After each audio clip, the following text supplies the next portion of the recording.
Welcome to the Dave Palma Show, the podcast that revives, restores, and awakens your innermost capabilities. You have the training and the talent to succeed, but do you have the guts to fail? I love what I do. When you love what you do, you want to be the best at it. Today is about the power of you. You will change the world.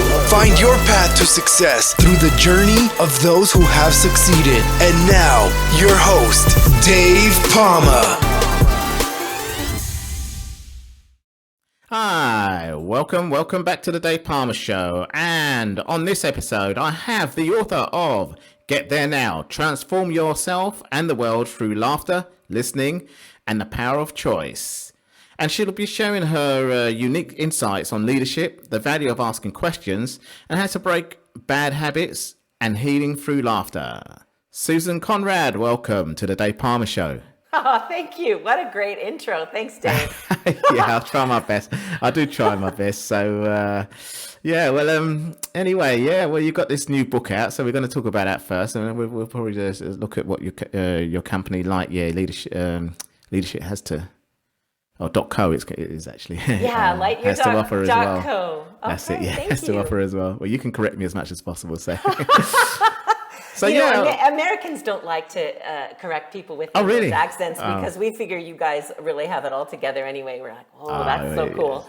Okay, that's good then. That's good. Well, okay. Well, look, the ideas and insights you offer in Get There Now, your book, are meant to apply to people's both professional and personal development. So how can readers apply the lessons to both, and how do you separate those two worlds in your own life? Well, part of what I did in the book and why I wrote the book is, I'm already 61, which is a little late to write your first book. Yeah.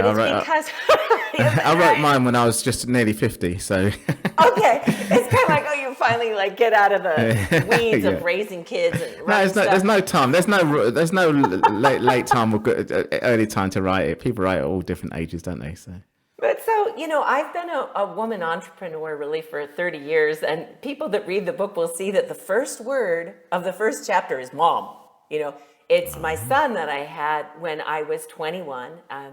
And so for me, as a woman, and maybe this is true of men now, and especially during the pandemic where people have been working from home, the integration between my personal life and my career life, I feel has allowed me to become a more integrous person and better at all aspects.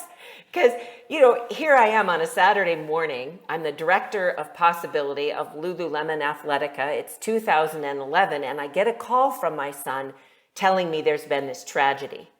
And so in that moment, on that weekend, who am I? Who am I going to be? How am I going to fulfill both being a mother and a leader inside a company that's facing a crucial emergency that requires something beyond what's only available as a business answer? So part of why I began the book there is to help people see that we will have times where it's important for us to integrate all of who we are and not just have the one face that shows and the other face that shows, because our children see the whole thing. Yeah. Yeah, that's true. Well, I mean, you take lessons from your own childhood and what you learned from there, and there's some quite interesting stuff happened that I read in the introduction or your bio. Some eccentric things, people and things like that. So tell us a story from there. Yeah.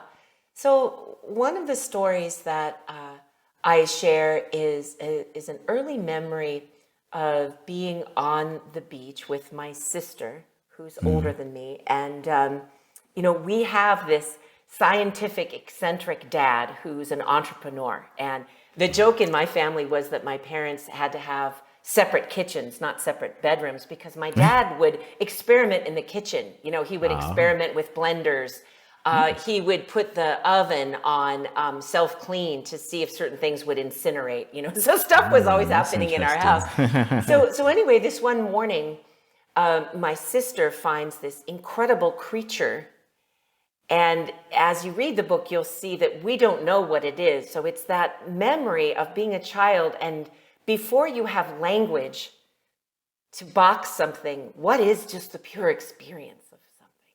And of course, we bring it up because my sister's doing a project where she's placing these creatures into a type of resin because it's going to be part of a display of these creatures. And so it's that moment where we both realize that this creature is going to die.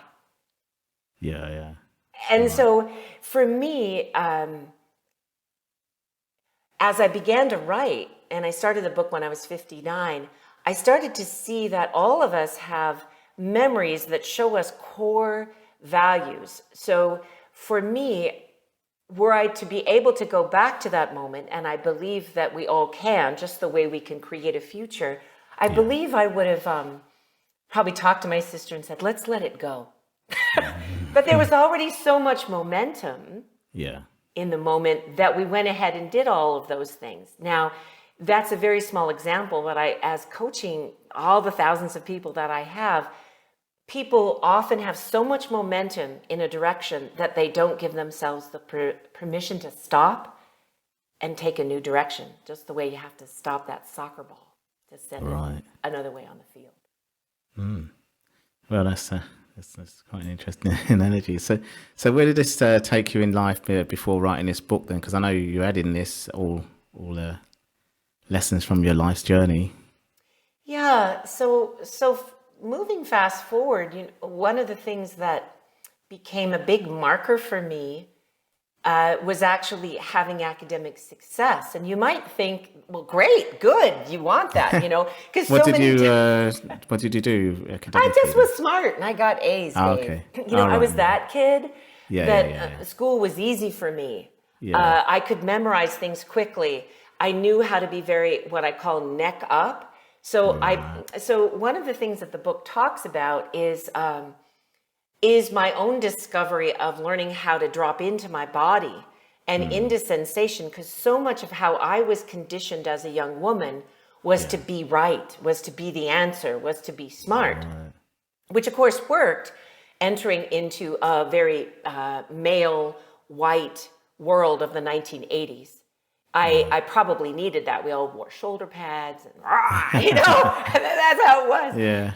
But I'd say that a big part of my journey was learning about how to find my intuition and listen to the innate intelligence of my body and drop into the feminine aspect of my intelligence, because that wasn't nurtured as a young person. It just wasn't. Yeah. I don't know, what was it like for you? Like, because how a person grows up, the family values, whether they succeed in school or struggle, all of those things imprint. And part of what I love to be able to do is give people the opportunity to go back and look at that and make a new choice and maybe release an incorrect belief. But so I had the belief that I had to be smart to succeed, and that I had to prove a lot to be successful. Yeah. And I don't have that anymore. It's a lot more freeing. All right. Okay. Yeah. Yeah. I mean, I probably struggled a little bit, but then I found out later in life I had dyslexia, so it all made sense. But I took up sports and got quite good at it. So, I wasn't like a world beater, but, rubbing shoulders. So that kind of like was my little route. And so, I mean, school wasn't, at first, I should say, after a while when No, I think that's really beautiful. I'm glad I asked. So when did you start to understand that you had a type of dyslexia? Certainly not during the school days. And the thing is, obviously, the job, the career I was in as a firefighter, didn't really involve, a lot of reading or anything like that. So it was quite good. But obviously, there was.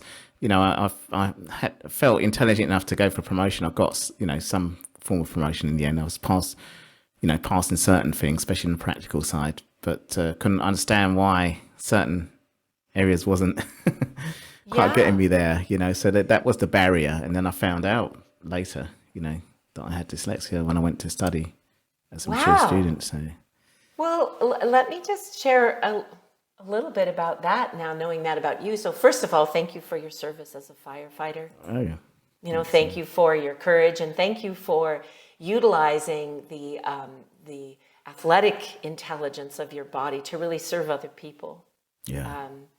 It's not in the book, but one of turning point in my life was actually being hired to interview firefighters in California in Oh, wow. it would have been 1983, and it was before we developed the 911 system. Oh, but we right, knew okay. that You didn't have a 911. There was a time that we didn't have a 911, and people in California helped invent that system. Yeah. But how firefighters were involved is the public school at UCSD, where I went to college, they wanted to understand why firefighters were dying so young, because they had the highest mortality rate at that time. And what we found wasn't super scientific. It was that they were not wearing contained respiration when they entered fires. And there were things now with new substances that when they ignited were completely toxic. Right. And so that's when I started, as a 22, 23-year-old to realize, it's behavior and leadership that we have to impact with people, because as soon as the captain wore the respirator, all the other men and women would wear the respirator. And now a modern firefighter would never enter a fire without protection. Of course, yeah. Well, we always want to it's the main thing, But there was a time when the macho guys didn't. That's right. They call it smoke eating. It's like, they call it smoking. Yeah. So it's a good metaphor for self-development and for self-learning is to put on your oxygen before we go to enter to serve someone else. So, that's right. Yeah, it's like on a plane. You put your face mask on before the child kind of. I know it sounds selfish, but it's right. Because you can't do anything. Yeah, firefighters can't do nothing without any equipment. So so you have to have that there. And it's counterintuitive what you just said, that to be of service, we need to be selfish. Yeah, I mean, in a good way. It's true. In a good way. Yeah, that's what the whole book is about, really. All right, excellent. Excellent. Yeah, well, go ahead. Yeah. Pardon. No, I mean, I said at the beginning that you'll be sharing some insights of leadership, which we're just doing just now, the value of asking questions, how to break bad habits. I think you spoke about habits just now, and healing through laughter. So let's maybe look at some of those areas of the book. I made so many mistakes, Dave, that I have to laugh about it. Because kind of what happened was, so I start off and I'm this smart girl and I'm decently attractive. But then I meet this guy and I know he's not really the right guy. He touches me in a way I don't feel good about, but I don't put it together to have a boundary about it. So I end up getting pregnant. I end up marrying him. I end up having another child. Now, of course, I love the children and all of that. But what it does is those tiny moments where I didn't listen to my intuition, to my body, where I didn't use my voice, where I didn't express myself, completely took my life in a whole nother direction. And it took me years, actually, to come out of that relationship. And it was quite abusive and difficult. And I would say probably that my first husband, had he ever been diagnosed, would probably have been called a narcissist. But see, I didn't know any of that. I didn't know any of that. Yet but my body... It's a word commonly used these days, isn't it? Well, it's commonly used now. Yeah, that's what I mean now, not back in the days. Yeah, but now back it's very common. Back in the day, you're like, what is it with this guy? And the thing that I see now and why I talk to young people about it is I did know, but not at the level of my head. I knew at the level of my body, the way that you shared, your intelligence, like, you found athleticism, and athleticism gave you the key. So I feel like the great leadership lesson of this century is for leaders to really get in touch with their body, to get in touch with nature, and to use that as a source of deeper understanding other than just data analysis, winning, dominating, greed, things like that. Yeah, and well, that kind of thing does come with a lot of kind of just things in life, doesn't it, really? So, yeah, I mean, I like to channel it through sports, certain things. So it's positive, sort of positive aggression or positive ways of wanting to win, stuff like that, Yeah, sports is so powerful. So, the 10 years that I served as the director of possibility of Lululemon Athletica, as you probably know, is, focused on athletics, began with its roots in yoga, and is one of the world's largest, most successful vertical retailers. And I had the privilege of doing, I licensed my intellectual property to the company and helped co-develop their leadership program, which has this wonderful template of having every young person that worked for the company would write a 10-year vision of their life and write their personal and their health and career goals and work backwards from that positive future. So, people would begin with athletics. And I also had the privilege of working with Lululemon ambassadors from all over the world. So people that were formerly Olympic athletes that had injuries and needed to find a new identity. Because if a person gets trained to be a ski racer or an ice skater or a gymnast, and then they no longer are that, who are they? Yeah. So that's part of what Get There Now is about. It's to give people access to finding that still clear space, which I'll call there, to get there and be there now. Because that's really where our answers are. That, the answers aren't outside us. So anyway, all of those years of getting to work with bungee jumpers. I worked with a guy that was a base jumper, a large wave surfer, and of course all the wonderful people that own yoga studios. And I got to really see that we needed a form of leadership that included the innate body intelligence that these people had, because they weren't necessarily coming at it as business people. They were coming from the contribution that they wanted to make through athleticism. Right, I see.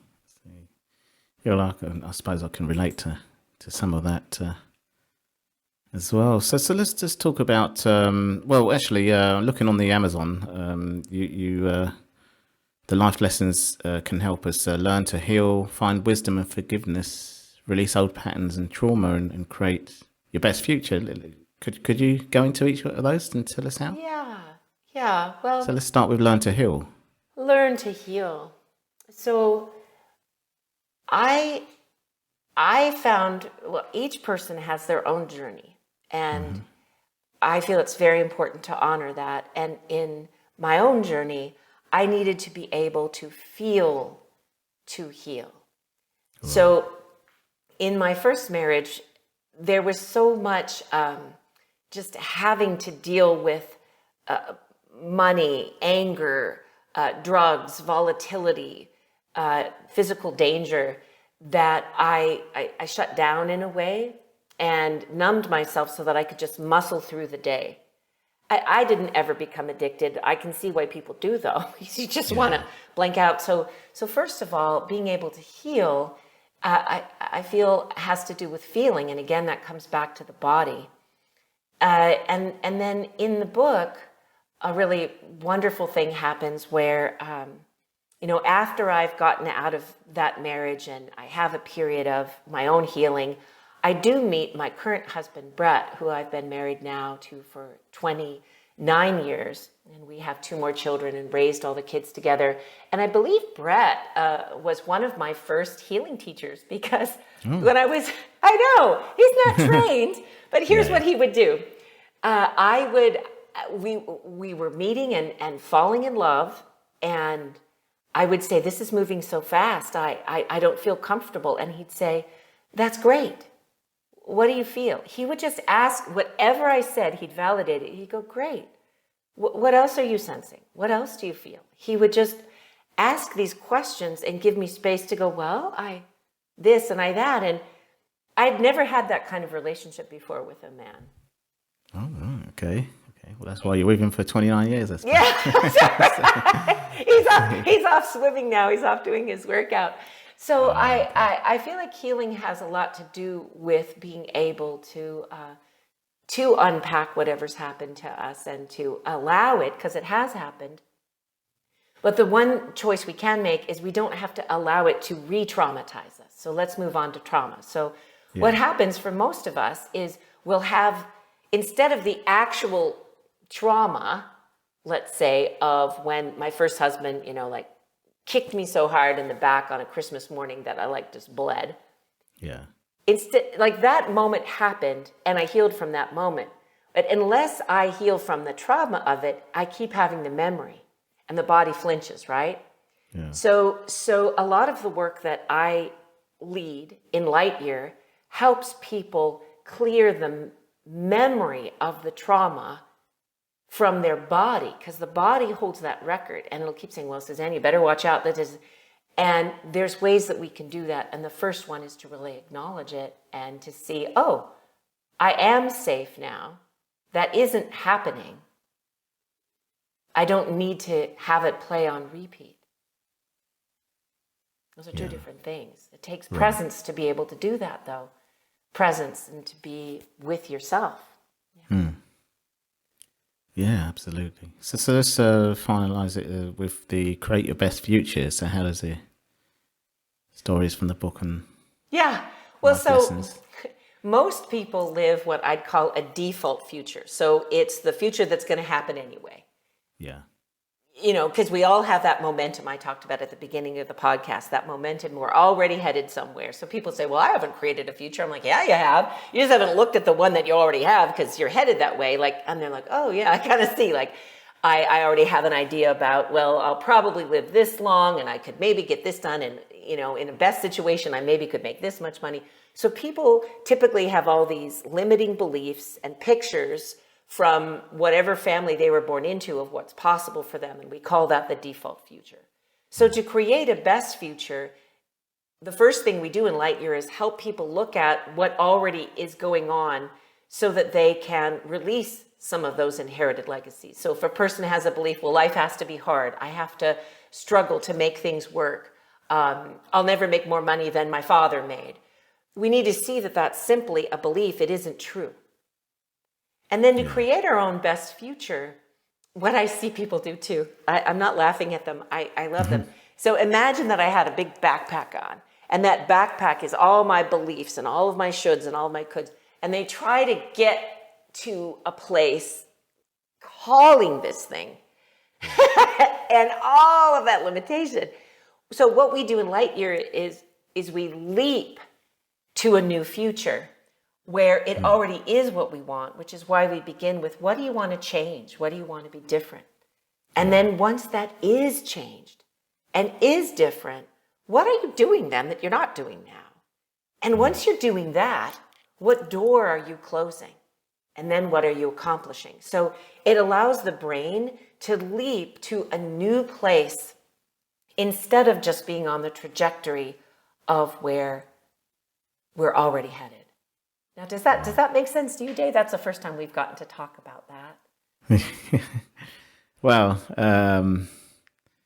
yeah, I mean, the way from my background,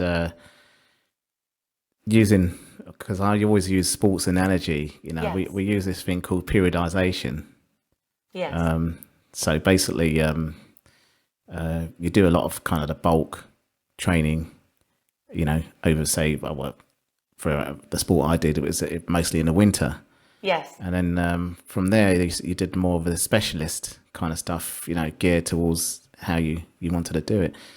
And then fine-tuned it to where you wanted to compete. So I suppose in life, when you apply that to life, it's kind of like building a foundation. That's the base training, to put where you want to go on top of that. So then you think, all right, where do you want to go? And then you do all the, from the foundation, you put all wherever you want to go, in that specialist bit. And then when you go for it, that's the competition bit, So I don't know if that makes sense or if that relates to. Well, it does, because, so we lay the foundation, and then when it's actually time to perform, part of the foundation for many athletes that I've worked with is visualizing. Visualizing, so seeing themselves, if they're a race car driver, seeing themselves making the turns. What was your winter sport, Dave? No, what I meant was it was a summer sport. So you were training. The foundation was built in the winter because in the summer you had to compete. Yeah, so it's track. You see, track. Did you? What event did you run? 800 was my. Oh my God, event. That's the hardest one. Oh my God, it's the hardest one. Yeah, it's hardest both so. mentally and physically because. Well, actually, the hardest one they say is the 400 hurdles, which is true, and you need a similar kind of fitness, in terms of what happens to you, the lactic acid. But the hurdles, you've got the barriers in the way, you see. So but tactically, if you get it wrong in the 800, you ain't got time to put it right, So it's so quick. It's the quickest kind of tactical race on the track that. It's the most amazing race. Well, so I only ran it in 7th grade, and I had no strategy, and all I knew was run as fast as you can.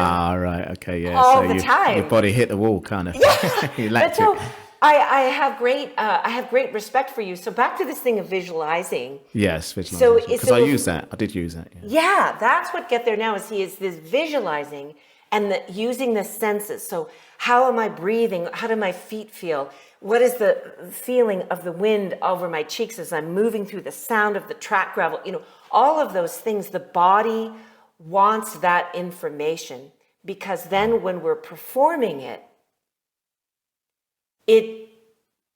already has seen the success. Yeah. That's what the there is that I talk about in the title. Get there now. Okay. To that crossing the finish line as you having won whatever winning is, and then working backwards along the track to see what did I do to achieve that versus beginning at the start line with a burdened story called the backpack, which would make it very difficult to win an 800-meter race. Yes, well, that's it. So there's this question in coaching, where where do you want to go? Where are you now? Where do you want to get to? Get there now. So that's kind of where are you now? Then you put all the foundation, you put all the specialist bit, meaning the strategy that you forgot to put when you ran it. You went straight. Yeah. And then when you do put all the stuff you need, and the visualization comes in the competition. Well, actually, all the way through. The visualization you can always use, but more specifically when you want to get there during the competition phase, say, or whatever you want to go for in life. Well, the wonderful spiritual philosopher, author Eckhart Tolle, talks about how part of the trick or the illusion that happens for humans is that we always want to get somewhere and we miss being present in the moment. We are present with each other. Exactly. And so people could misconstrue the title Get There Now, like, I want to get to the end of this podcast and then I want to get to that email that I have to do. It's actually being in that present there place with your own answers now. So the winning of that race, the being in love with the person you haven't met yet is in our there now. It's all there. Now. Exactly. Well, that's great because that really explains now the reason for the title, which is great. Well, let's just shift on now to your company, Lightyear.co, because I know you mentioned that you've got a Lightyear Leadership coach training coming up. Can you tell us about that? Yeah, so Lightyear Leadership develops people to become coaches in all ranges and careers. So we work with people over a period of at least a year. There's a foundational year. I love that you use the word foundation. And then there's additional certifications people can acquire with us. But the kinds of people that we have coaching now are people that come from athletics, the health field. We have people coming from finance. So we are ubiquitous in terms of what arena you want to apply coaching to, and the types of techniques that we share are how to help people create a positive future and work backwards to create that foundation and write those goals in their personal health and career life. And then also techniques to be able to forgive themselves, shift out of guilt, get back into their highest, happiest performance level.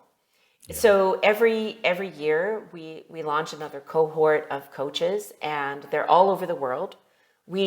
I feel a little bit like Noah's wife, because in 20, I'll tell you why, it's silly, but not really. In 2016, I made a decision, Susanne, you've got to build a digital platform so you can reach more people. So I began investing in building a private digital platform for our community, and obviously working with my technology partners. So I'll give a shout out to Jungle Devs in Brazil. They're the best. Okay, I'll allow you to do that. No problem with that. Tolerated. So what we did is I built a system where it's like LinkedIn, but imagine, LinkedIn is about who you've been, and Lightyear is about who you're becoming. So you come onto the digital platform and you create a profile of your vision, of your goals, and you decide whether you want to make them private or public. And then other people begin to support you in who you're becoming. And that's what helps you have more momentum towards whatever that is. So the Lightyear coaches bring that work to whatever field they're in, whether they're a physician or a nurse or a sports performance coach. So it's a wonderful program.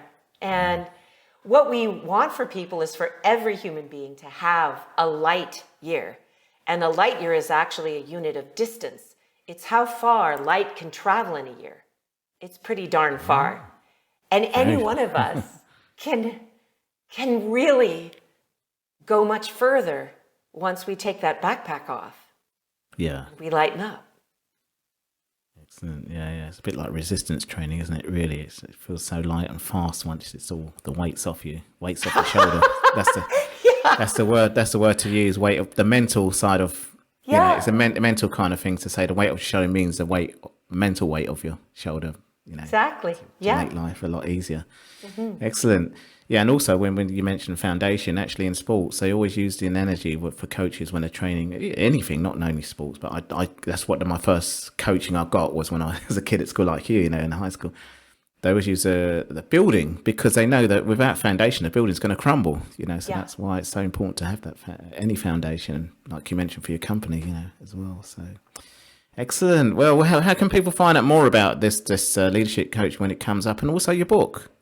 Okay, so the book, Get There Now, is available in any bookstore. The way that things work nowadays, you can order it through any bookstore. And so I do encourage people to go to their favorite bookstores to support them. You for sure can purchase it on Amazon, Barnes & Noble. It's available in all United States bookstores, in Hudson's bookstores. Through the fall. You can find it on my website, SuzanneConrad.com, and then our larger company, Lightyear.co, is where you can also join our virtual book club. We've created a book club where people can meet each other and talk about their questions and share their ideas. There's also additional audio clips that I've placed in there, and people can meet each other. It's a place so that we can have a global, international book chat. Yeah. Thank you. Excellent. Well, that's great. That's great to have you on, and I'll go through these. As I say, I love to have authors. I mean, it's not totally an author show. I know there are podcasts that mainly focus on authors, but I do it for more the topic area. But I do have a good amount of authors, so it's a great pleasure to have you as an author, and also giving some good leadership training out there. Great pleasure to have you on the show today. I really appreciate your invitation and who you are as a human being, and that it wasn't about me. The show wasn't about me. I like to mix in it with the guests. That's why it's conversational, because obviously they want to be inspired. Well, that's why I tune into the show, about what I do as well. But it's about the guests, isn't it? So that's why it's a pleasure having you here, sharing all this with my audience today. So thanks a lot for coming on the podcast, Joan.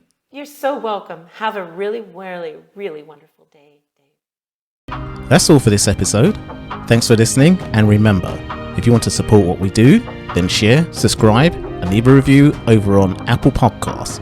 Or head over to my website, davepalmer.com, and click on Rate Show. Well, that's all for now, but I'll see you in the next episode of The Dave Palmer Show. Follow us on Facebook, Twitter, and Instagram.